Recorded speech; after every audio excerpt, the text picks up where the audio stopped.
les dirigeants là ils n'ont pas droit à l'erreur gis nga Ousmane Sonko ak Bassirou Diomaye Diakhar Faye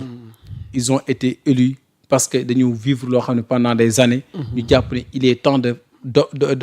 rompre avec ces mauvaises pratiques pour que ñu dugg ci une très belle rupture vraie rupture bi nga xamante moom la ñuy xaar. voilà Abdoulaye dogguma la cher internaute li ngeen doon xaar defe naa wàcc na moom mooy le conseil des ministres qui s'est tenu aujourd'hui 11 février 2026 sous la présidence de son excellence monsieur Bassirou Diomaye Diakhar Faye. Alors Ismaïla, tu peux te rapprocher au niveau du site officiel de la présidence pour illustration en attendant que ñu jot communiqué bi parce que voilà donc tu peux te rapprocher au niveau du site de la présidence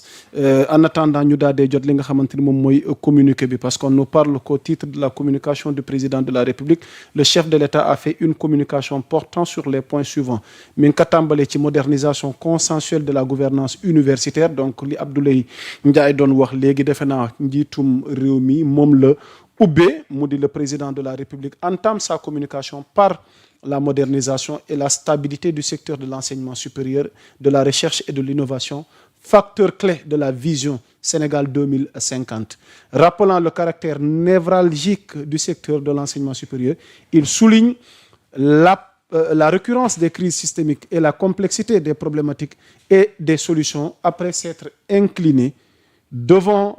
la mémoire de Abdoulaye Ba, l'étudiant décédé. Il présente ses condoléances à la famille éplorée, à la communauté universitaire et à tout le peuple sénégalais. Donc ci tënk daal njiitum réew mi fa mu tàmbalee ñëpp fi ñu ko doon xaaree moom mooy li xew ci njàngum gu kawe ga xam naa Abdoulaye le temps que moom dina ci ñëw ci faram-fàccee gi donc ma daal koy tàmbali mbir mi rek. Fala njiitum réew mi tàmbale waaye ubbi li nga xamante ni moom mooy njaal ak jéggalu njabootu ki deele mu di Abdoulaye Ba ci tiis wi nga xamante ni moom moo dal ci communauté universitaire bi rawatina ci njabootu Abdoulaye Ba mi nga xamante ni denc nañ ko tey fii ci armeeru Yoff. ñu yeggali ni le chef de l'État demande d'aligner le système d'enseignement supérieur et de recherche au niveau des meilleurs standards internationaux.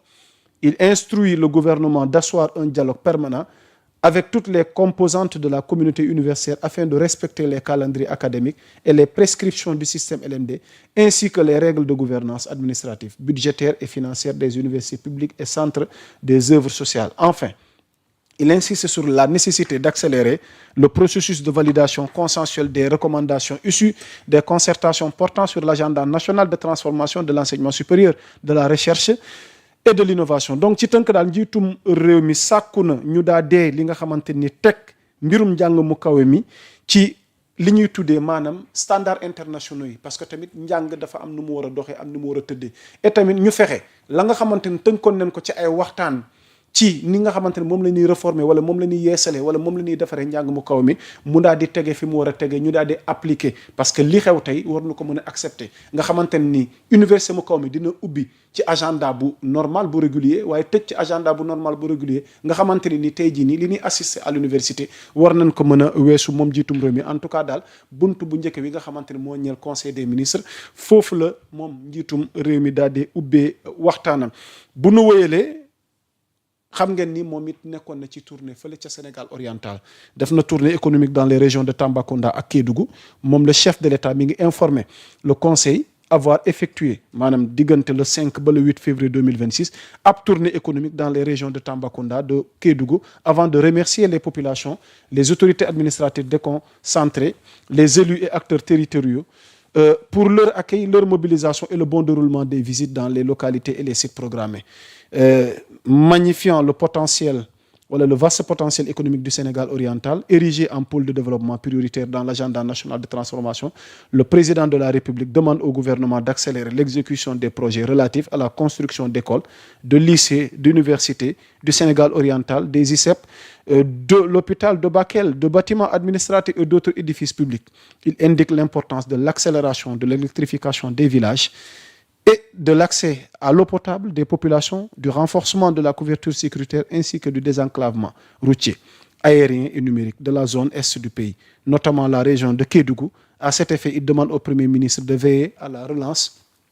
des chemins de fer sur l'axe Dakar-Kidira et à l'aménagement fonctionnel du port sec à Tambacounda. Dans le même sillage, il insiste sur l'encadrement du développement urbain, le soutien au secteur privé local, la maîtrise stratégique et la surveillance systématique de l'exploitation minière aurifère en particulier, ainsi que la valorisation du parc national Niokolo-Koba dans le cadre de la relance de la destination touristique Sénégal. Enfin, le président de la République demande au Premier ministre de travailler avec tous les acteurs sur l'élaboration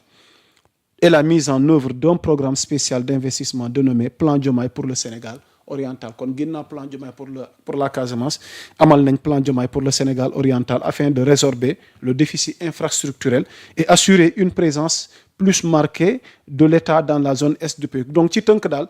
defe naa ni zone boobu di Sénégal oriental bëri na lu nu manqué ci infrastructure ba tax na njiitum réew mi sàkku na gouvernement bi ci njiital le premier ministre Ousmane Sonko nu fexe jël seen matuwaay ngir mën a fexe gox yooyu noonu lépp li nga xamante ni ñeel na université ñeel na école ñeel na li nga xamante ni moom mooy ay hôpitaux ñeel na li nga xamante ni moom mooy ay bâtiment administratif ak édifice public pour ñu mën ko am comme ni ko Dakar amee wala yeneen gox-goxaan am ko. Alors Abdoulaye defe naa ci ñaareel pàcc bi dama lay bàyyi nga daal di koy yeggali ginnaaw bi sa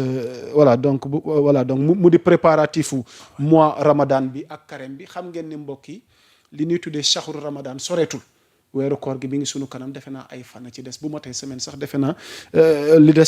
semaine defe naa moo ci des su ma juumul ak li nga xamante ni tamit ak sunu mbokku catholique yi ñoom itamit seen carême kon dañu nar a dund ñaari leer ci benn weer bii sunu mbokku catholique yi bii sunu mbokku jullit yi kon ci jël matuwaay yi nga xamante ni moom moo ñeel boobule weeru koor carême président de la république bi dafa fexe maanaam fàttali ñi nga xamante ni ñoo teewoon ci conseil des ministres muy membre gouvernement bi que c'est un moment fort bi nga xamante ni ferveur religieuse bi ak communion bi ak solidarité bi daf cee war a feeñ parce que baaxoo nañ weer woowu teroo li jëm ci solidarité dimbalante jàppalante daf cee war a fës ba tax na moom dafa instruire li nga xamante ni moom mooy gouvernement bi nu daal di jël seen mboolem matuwaay approprié en vue d'assurer un approvisionnement correct des marchés ainsi que la stabilité des prix des denrées et produits de première nécessité et de déployer surtout des dispositifs publics dédiés de soutien aux ménages et aux groupes les plus vulnérables. Pour finir, il demande au Premier ministre et au ministre chargé des Affaires étrangères de veiller à l'accomplissement de toutes les diligences requises pour des acteurs publics et opérateurs privés afin d'assurer l'organisation dans les meilleures conditions de l'édition 2026 du pèlerinage au lieu saint. Xam nga ni tamit weeru koor gi moment la pour ñi nga xamante ni dañ bëgg dem Makka et ñu yombalal leen demin wi ba tax na njiitum réew mi wax na ki nga xamante mooy njiitum gouvernement bi Ousmane Sonko ànd koog sunu ministre des Affaires étrangères kilifa gi Cheikh Niang pour ñu jël seeni matuwaay ngir ñi nga xamante ni ñoom la seeni cër aju ci mbirum aji màkk moo xam ñi leen koy yombalal kuréel yi ñu daal leen yombalal yëf yi alors ñu daal di yeggali Abdoulaye defe naa concernant wàllu renforcement ci wàllu prévention contre lu ñuy tuddee érosion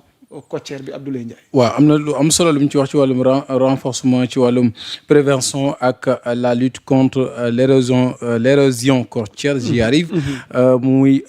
géej gi nga xam ne souvent dafay yokk dëkkuwaayam wala boog sax dafay waax yi day gën a daanaka baawaan ci yenn gox-goxaat yi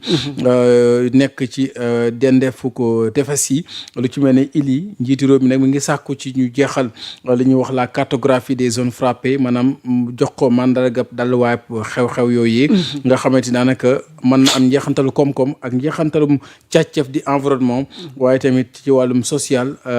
ci daanaka ay projet d'adaptation ak résilience yu am solo yu ñu war a tëral ngir xeex lu nu mel muy sàkku sax ci li ñuy wax urgence d'une actualisation concertée des stratégies plan projet ak action maanaam ñu gën a jëmmal li nga xamante ni moom moo di yenn pexe yi ak plan yi ak yenn projet yi nga xam ne ma tax ñu fàggandikoo maytundiko njëlbéenu lu ni mel di prévention waaye tamit xeex li jëm ci wàllum yokkute géej googee di am yenn saa di érosion côtière muy sàkku ci ministre bi ñu dénk wàllum càccef gi di environnement ak wàllum transition écologique mu fësal li nga xamante moom moo di kon aw ñàllu maanaam politique boo am solo boo xam ne ci wàllum prévention ak lutte contre l'érosion côtière maanaam lépp luy gànk maanaam gaafal wala boo ko mën a gàttan yaxandu xew-xew yooyu di am yenn saa tey jugee ci géej gi te yenn kër yi di ci am ak toroxtante loolu ñu mën koo xeex bu baax a baax te loolu jàpp na nag ay projets yu adapté wu ak yu durable nag yu innovant yu structurant moo koy mën a jëmal njiitu réew mi xamle na ko yaa Moussa. ok donc dañuy enchaîner rek point bi ci topp. bokk na ci même siège bi rek ci wàllu xorom gi. bokk na ci même sax njiitu réew mi ngi xam ne lu jëm ci li nga xam te moom moo soxal li ñuy wax ci wàllum agenda maanaam tukkeem goo xamante ni aussi mi ngi ko nar a fësal moom njiitu réew mi xamle na ko ci li nga xam te moom moo soxal ginnaaw bi nga ñëwee ci wàllum ramadan beeg érosion côtière bi ñëw na ci wàllum tukki gi wàllum bokk safar la agenda moom njiitu réew mi xamle na ci conseil bi dina amal fukki fan ak ñaar ci weer bii. ci atum 2026 ndaje moo xamante ni dina ko amal avec gouverneur de région yi. maanaam mboolem ñi nga xam te ñoom ñoo di kon càllawle yi nekk yëpp ci li nga xam te moom moo di kon goxaat yi muy gouverneur yi. dina am ak ñoom. li nga xamante moom moo di kon am ndaje bu yaatu ñu duppe ko séminaire d'évaluation et de revue des projets prioritaires sécuritaires maanaam dañuy lëj mboolem xeetu xam-xam xalaat dañu tënk ci wàllum kaaraange moo xam ci wàllum kaaraange waaye ci wàllum koom-koom ba ci wàllum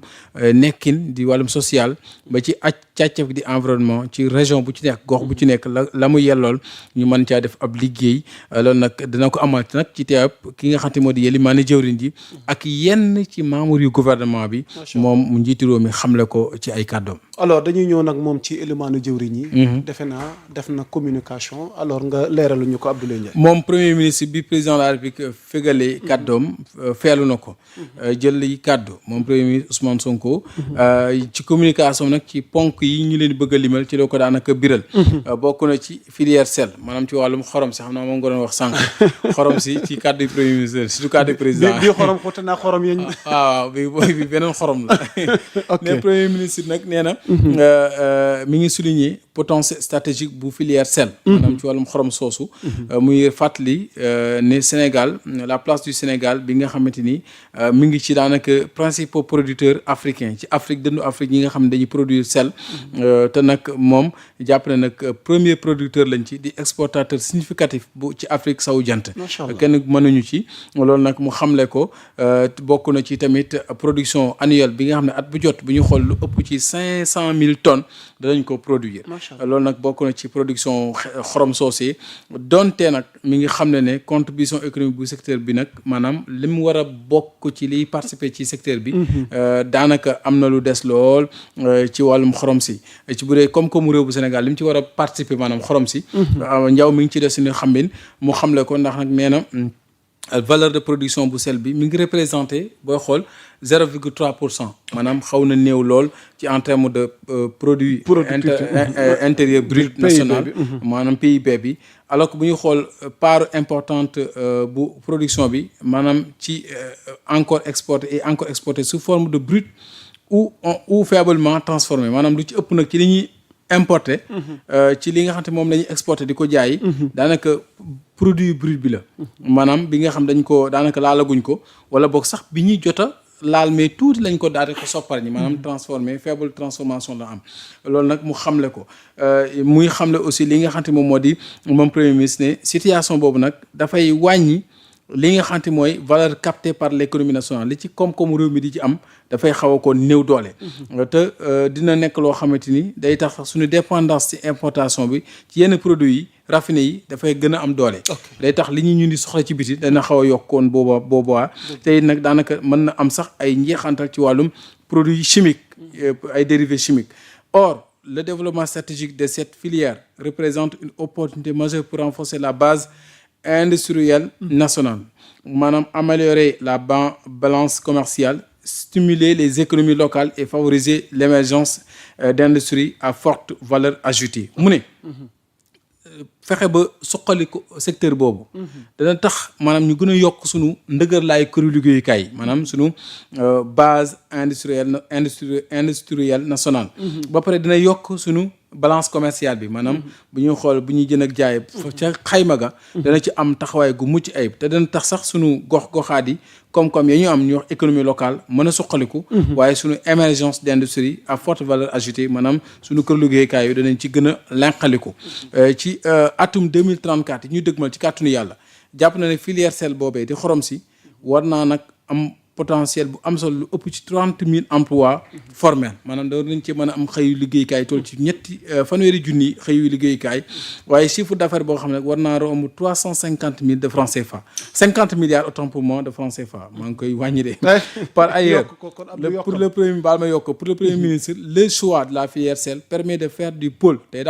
daal conseil bi xorome na saf na xorom mi ngi noonu am na xorom cee xorom sax permet de faire du pôle territoire centre le cœur industriel du Sénégalais. Cela permettra de bâtir d'ici à 2050 un écosystème territorial intégré autour du sel qui couvre l'ensemble de la chaîne de valeur de la production modernisée, y compris le conditionnement au service d'appui en passant par la transformation industrielle, la logistique de transport notamment et le stockage. Maanaam xam le ne lu jëm ci production boobee ci wàllum xorom si fii ak 2050 war na nekk écosystème boo xamante ni ci Sénégal gi yëpp ku nekk dina ci gis sa bopp mu mën a couvrir mboolem li ñuy wax chaîne de valeur bi waaye tamit suñu production bi dañ ko gën a mën a dëppaleeg jamono moderniser ko rawatina nag ci ni ñu koy liggéey ci condition bay jaar ci transformation bañ koy sopparniko ba ci jumtuwaay yi koy jëfandikoo muy logistique bi loolu lépp dina nekk loo xamante ni dina am taxawaay ba ci fañ koy denc ñuy wax stockage bi ci jeexantal boobee sax premier ministre di fàttali rek mbëbëtu càmm ji maanaam état bi ci rek maanaam def xorom soosee xoromu Sénégal label de qualité maanaam mu nekk label bu am qualité mucc ayib baax lool am ferñeent yu am solo waaye tamit nekk kilifteef ku am solo ci wàllum jaba yi maanaam leader du marché régional moo xam gox yi réew yi ñu wër yi ñu dendool wala bokk sax ci bitim réew ci international ñu mën a diirante mbagg ñuy wax compétir maanaam lu ñuy wax marché international ñu mën fa am compétitivité maanaam diirante mbagg loolu nag am nañ ci yàqin ne incha allah mbëbët yi bokk na ci kon sel Sénégal boobee bokk ci lii daal wadde na ci communication premier ministre maanaam daal Abdoulaye buñ la déggee na askanu Sénégal waajal ni dinañ am xoromu Sénégal waaw moom kay ku amutoon xorom jàppal ne di nga am xorom te di nga doole ci xorom te réew mi dina saf xorom waaw kon ñu doole xorom soosu tamit ci beneen situation boo xam ne Abdoulaye élimaana jëwriñ ñi moom Ousmane Sonko évoqué na ko ci ndaje gi tey muy conseil des ministres bi moom mooy mbirum Air Sénégal lan moo xew Abdoulaye ci mbirum Air Sénégal te Ousmane Sonko dégtal na ko premier ministre élimaana jëwriñ ji ci kàddoom waaw moom daal fësal na jafe-jafe yi nga xamante ni Air Sénégal am na ko ndax gis na ne bi lépp compagnie di Air Sénégal am nay jafe-jafe yoo xamante ni daanaka dépassé na bilan d'une compagnie aérienne maanaam jafe-jafe yi mu am ci difficulté romb na sax li ñuy wax compagnie aérienne ndax nag nee na dafay image bu Sénégal sax ci àdduna bi daanaka dafa nekk enjeu à cause de cette boîte muy xamle ne moom premier ministre ci kàddoom ne sa connectivité stratégique son attractivité touristique et économique le lien vital avec la diaspora et la confiance des partenaires maanaam bokk na ci connectivité stratégique bi maanaam fexe ba muy mën di lëkkaloom jafe-jafe la ci wàllum xëcc ay tukkikat muy attractivité touristique jafe-jafe la ci ba ci wàllum koom-koomam jafe-jafe la waaye tamit sax digganteem lëkkoom ci diaspora bi ak partenaires yi confiance boobu sax ay la yéwén dafa doy waar mu ne nag en conséquence ci njeexantal gi ci jafe-jafe yooyu yëpp mu ne joxe na délai fanweeri fan 30 jours au ministre des transports terrestres et aériens jox na ab délai muy ab app bokk fanweeri fan jëriñ ji ñu dénk wàllum tukki gi ci suuf si ak jaww ji transport terrestre ak aérien ngir ñu daal di jëmmal dogal yi nga xamante ni yu am solo yu ñu jël ci conseil interministériel bi nga xamante ni consacré woon nañ ko ci secteur boobu notamment lu ci mel ne veiller à la finalisation et la mise en œuvre accélérée du plan de redressement opérationnel complet au lancement effectif de l'opération de refinancement et la présentation d'une proposition détaillée de recapitalisation définitive et à la réalisation de l'audit de rationalisation assorti de l'adoption du plan correctif maanaam ci conseil bi dogal lañ ci jëloon mu tax mu joxub diir ngir ñu gaaw jëmmal lañ ca jëloon mooy waxtaane woon nañ ci conseil interministériel bi ñu jagleeloon secteur boobu lu jëm ci wàllum lii nga xamante ni moom moo soxal plan de redressement boo xam ne dañ tax ñu gën a redressé waat kër googa waaye tamit gën a siiwalaat ko lancé ko ci opération bu am solo boo xam ne dafay am ay refinancement dañ cey suubaat ay koppar waaye tamit wane tamit li nga xam ne moo di ay càkkuteef di ay proposition yu mën a jëm ci naka la ñu mën a fexe ba li ñuy wax recapitalisation définitive ñu mën ko am ak jëmmal ab saytu maanaam audit boo xamante ne fës ca kër ga waaye tamit ab plan correctif xool li ñu ciy jubbanti loolu nag jox na diir jëwriñ ji mu gaaw fanweeri fan indi ci ay leeral le premier ministre sàkku na ci ministre des finances tamit bi ñuy dénk wàllum finance bi koppar yi mu liggéey boo xam ne dina fexe ba wàllum mobilisation urgente des ressources nécessaires nu mu mën a def daar ba lijjanti ressources yu am solo ci ngir Air Sénégal ngir mu mën a amaat ak lenqaliku waaye li ñuy wax redéploiement budgétaire exceptionnel et justifié des engagements exigibles et incontournables envers des fournisseurs essentiels à son fonctionnement afin de garantir la continuité du service public aérien sàkku na ci jëwriñ ji ñu dénk wàllum koppar yi mu fexe ba def kéemtulaay kàttanam ba wut ay débam ay pexem macha allah bay koppar mën a dugg ci kër googee bañ mën a amaat ak lenqaliku ak dekkiwaatam ba lam doon liggéey confiance ba gën a dekkiwaat lu waay mën a wax daal sunu der ñun ñii wala ñi baaxoo jël roppalaan googu di Air Sénégal daal coow topp na leen kon ñu yaakaar ak li nga xamante ni doon na ay dogal yu ñuy fa jël soppeeku daal ci am Abdoulaye dañuy jeexal ak premier ministre bi ci li mu leeral ci njàng mu kawe ma moom premier ministre Ousmane Sonko yélimaane jëwriñ ji àdduna ci beneen ponk yaa Moussa bokk na ci jafe-jafe ji am ci daara yu kawe yi rawatina bu nekk ci Dakar ñu dupp ko Cheikh Anta Diop bu Dakar Cheikh Anta Diop muy UCAD premier ministre nag daan nay naqarlu am tiis ci faatu kii di étudiant Ablaye Ba daal di jébbal ay njaalam ci njabootam waaye njaboot yi mu bokkal daara ji kaw ji di monde universitaire communauté universitaire bi ak mboolem askan bu Sénégal di peuple bi yëpp rawatina le peuple tout entier muy ñaalu nag violence fitna ga fa am waaye di sàkku ci ministre bi ñu dénk wàllum justice mu def kéemtulaay kàttan ba ñu def toppandal ci wàllum yoon yoo xamante ni mbooleem ku cay responsable ñu mën leen daal di situer les responsabilités en général waaye tamit circonstance li sooke faatu étudiant boobee tamit en particulier maanaam ñu saytu ko yéeni maa ne jëwriñ ji àdduna ci njariñu wëyal lii di yeesal yi nga xamante ne soobu nañ ko ci daara yu kawe yi ngir indi ci joyanti indi ci yeesal peq goo xamante ni dana ci am solo muy gën a encouragé di ñaaxaat jëwriñ ji yu dénk wàllum njàng mu kawe mi di enseignement supérieur mu daal di rek kon li nga xamante moom moo di ci liggéey boobee ñu gën cee gaa di def ab jéego yu am solo ci réforme yeeg yeesal yi muy sàkku tamit ministre bi ñu dénk wàllum kaaraange bi réew mi ak sécurité publique mu wëyal lii di aar kaaraange mboolem ñu fa nekk waaye tamit lii nga xamante moo di ak dal am ca daara yu kawe yooyu premier ministre nag daal nay tëj ab communication maanaam ay kàddoom ndar képp na ko ci siiwal ne dina doon ganuk Addis Abeba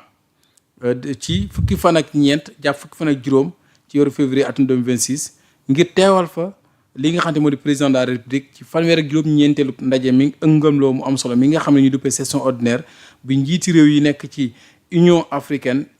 amal ñuy wax conférence des chefs d'État et de gouvernement de l'Union africaine kon dina fa dem teewal fa kilifa réew mi fukki fan ak ñeent ak fukki fan ak juróom yaa Moussa incha allah yàlla nañu yàlla mettal ak fekkee ba ñu toogaat fii mën ko waxtaanee waat alors Abdoulaye dañuy bëgg a jeexalee ak yow ak communication lenn ci ministres yi jël kàddu ci conseil des ministres bokk na ci ministre des pêches et de l'économie maritime maanaam ki ñu dénk napp je comme ba cee balle daal di indi ay kàddoom jëmale ko ci pexe yi nga xamante ni Sénégal mi ngi koy def ci wàllum port yi ba loolee daal am ca liggéey bu mucc ayib buñ ca war a mën a jëmmal maanaam stratégie nationale portuaire du Sénégal ministre bi ñu dénk wàllum fonction publique ak du travail ak réforme du service public moom mi def na communication bataaxalam jëmal jagleel ko jafe-jafe yi am ci li ñuy wax climat social national ak fi ñu ci toll ciy jéego di l'état d'avancement ak ni ñuy traité yenn cahier de doléances yi syndicales yi nga xamante ni am nay jafe-jafe ñu ngi cay def ay jéego. ministre bi ñu dénk wàllum ndaw yi ak tàggatu ga ñu wàllum jeunesse ak sport. daanay fësal ay kàddoom ci li nga xamante moo di yorin ak doxalin bi ñu amal ci wàllum service de sécurité des Jeux olympiques. yi nga xam ne ñu ngi ko war a waajal jëmale ko ci ndaw yi ñuy JOJ yi ci Dakar 2026. loolu nag daa dañ ko cay fësal. ba loolu jeexee nag am na ay projet de loi yoo xamante tamit jëmal nañ ko. ndax bokk na ci titre de texte législatif réglementaire conseil bi examiner ak adopter projet de loi relatif à l'activité d'affacturage ak projet de loi jëm ci tamit li ñuy wax relatif au crédit bail loolu tamit bokk na ci li nga xamante ni conseil bi jëmbal nañ ko muy ay ñaari projet de loi yu am solo bi jëm na ci wàllum lu jëm ci affacturage ci liggéey bépp bu ñuy def buy am affacturage am na loi bu koy yoonal am na loi beneen boo xam ne dinañ ko jëmmal jëm ci crédit bail loolu nag incha allah dana fës. Marie Rose Khady Fatou Faye moom mooy secrétaire d'État auprès du premier ministre moom nag yore lu jëm ci wàllum jokkalante ak jëflante ak bànqaas yi yore kaddu gouvernement bi moom moo fësal bi la bataaxal. alors donc mu nekkoon seen xibaar gu ñeel conseil des ministres ci ndaje mu am solo moom di am fële présidence de la république ci njiital son excellence Bassirou Diomaye Diakhar Faye ànd koog Elimane Diori Ousmane Sonko ak ministre am Ousmane Sonko dégg ngeen li nga xamante ni moo di annonce mu war a dem teewal njiitum réew mi ca 39e session defe naa ndajeek chef d'État foofu ca Addis Abeba ci wàllu Union africaine ndax bëri na dogal yi nga xamante ni nañ ko fa jël waaye lu ci mun tam incha allahu rabbi daan fi dikkaat maak Abdoulaye daal leen koy docteur alors Abdoulaye tàggoo bu dul tàggatoo yaa ngi woon ci message gu am solo goo doon adressé autorités yi par rapport ak situation gi am université mais ma bëgg nga